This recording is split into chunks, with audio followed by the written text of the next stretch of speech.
because you see, if I make a statement in visual language and then you and I regard my statement, we are somehow in the act of regarding made one, because meaning is not being created out of interiorized dictionaries, which we each consult in the privacy of our own mind, but rather meaning is a visible manifold in the public domain.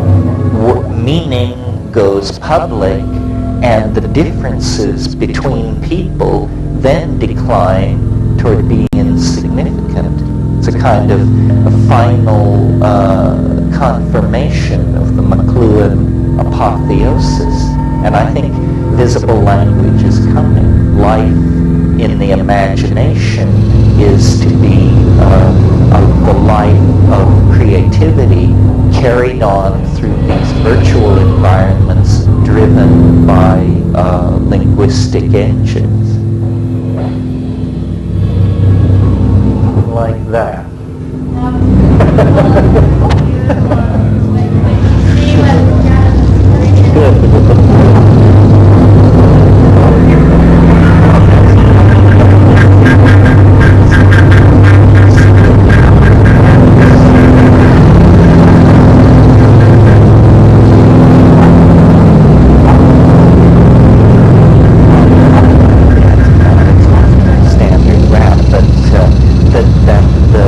Starships of the future, in other words, the vehicles of the future which will explore the high frontier of the unknown, will be syntactical vehicles. The engineers of the future will be poets.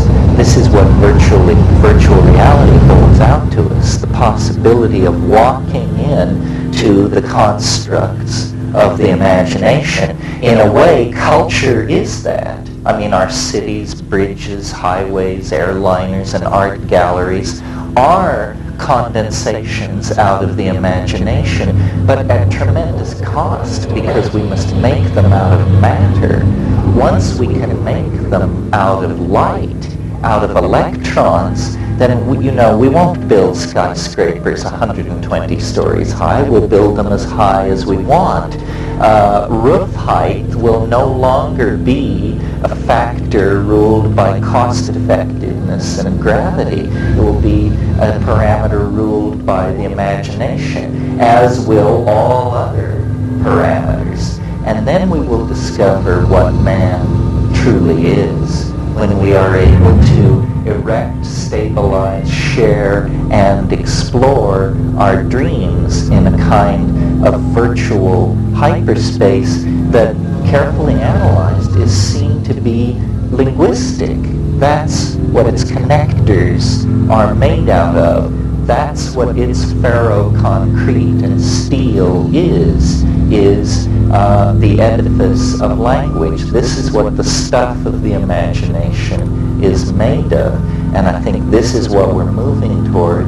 The psychedelic shamans have always known this. Now the psychedelic underground art community points toward this goal and leads the way.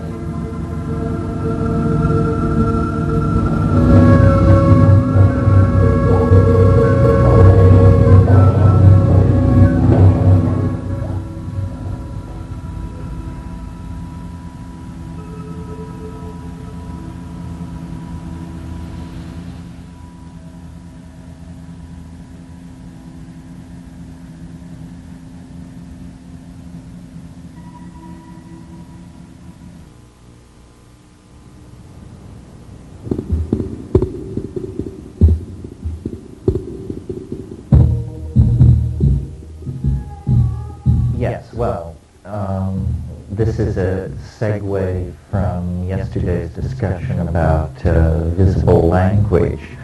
The notion being that, well, let me review what yesterday was about. It was about the idea that if we could see language, if language were a project of understanding that used the eyes for the extraction of meaning rather than the ears, that it would be a kind of telepathy. There would be both a fusion of the observer with the object observed and with the person communicated with. The place in nature where something like this has actually evolved and occurred is in the cephalopods, the squid and the circumliteral octopi. Now these are animals that divided from the human, from the line of development that leads to human beings over 600 million years ago. They're mollusks. They're related to escargot.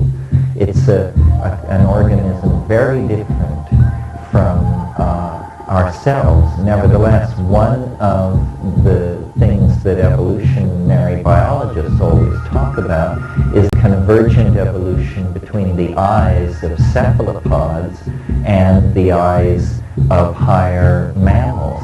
This is because the cephalopods live in an extremely complex visual environment, and in fact they have evolved a form of communication that approximates this visible language that I'm talking about, because these octopi have chromatophores all over the exterior of their bodies. Chromatophores are cells that can change color.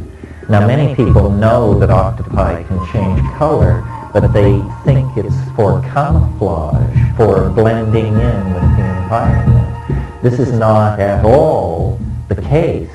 The reason octopi change colors in a very large repertoire of stripes, dots, blushes, traveling shades and tonal shifts is because this is for them a channel of linguistic communication.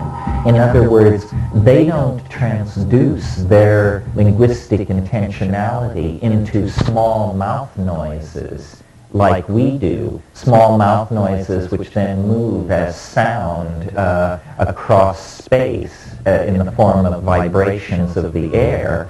Rather, they actually change their appearance in accordance with their linguistic intent. What this boils down to is they physically become their meaning. And one octopus observing another is watching the unfolding of internalized neurological states within the organism being reflected in color changes on the surface of the skin. Now these octopi not only can change their color, because they're soft-bodied creatures, they can also change the texture of their surface from smooth to rugose and folded. They can also, because they are soft-bodied, fold and unfold and reveal and conceal very rapidly different parts of their body. So they're capable of a visual dance of communication that is an extremely dense kind of visual signal. And in the so-called benthic octopi, the species that have evolved in very deep water where very little light reaches, they have evolved light-emitting phosphorescent organs, some of them with membranes like eyelids over them, so that even in the darkness of the abyssal depth of the ocean, they can carry out this dance of light, self-enfoldment, color change, and surface texture that is their linguistic style.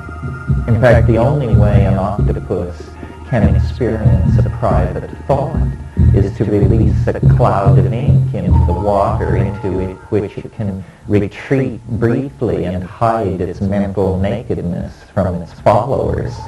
This kind of biologically intrinsic wiring into the potential of language is something that we may be able to mimic and achieve using psychedelic drugs as the inspiration for the directions given to a virtual reality development program.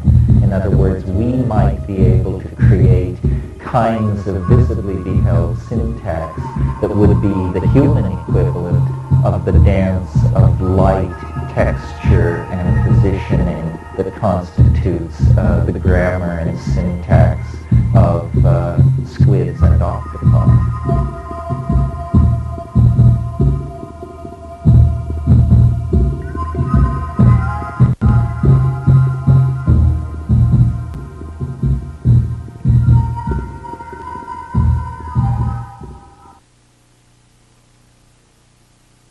Yes, that's right, because operationally what these psychedelics do is they dissolve cultural conditioning.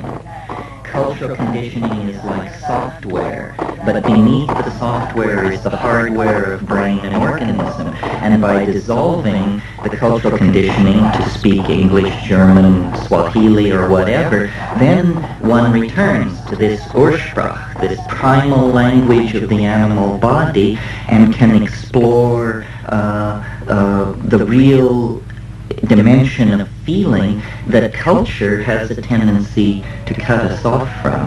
Culture replaces authentic feeling with words.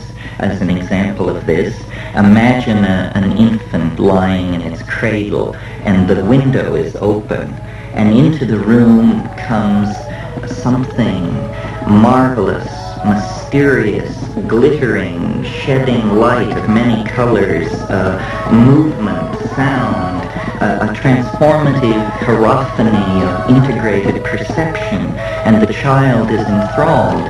And then the mother comes into the room and she says to the child, "That's a bird, baby, that's a bird." Instantly, the complex wave of the angel, peacock, iridescent, transformative mystery is collapsed into the word. All mystery is gone. The child learns, this is a bird, this is a bird. And by the time we're 5 or 6 years old, all the mystery of reality has been carefully tiled over with words. This is a bird, this is a house, this is the sky, and we seal ourselves within a linguistic shell of disempowered perception. And what the psychedelics do is they burst apart this cultural envelope of confinement and return us really to the legacy and birthright of the organism.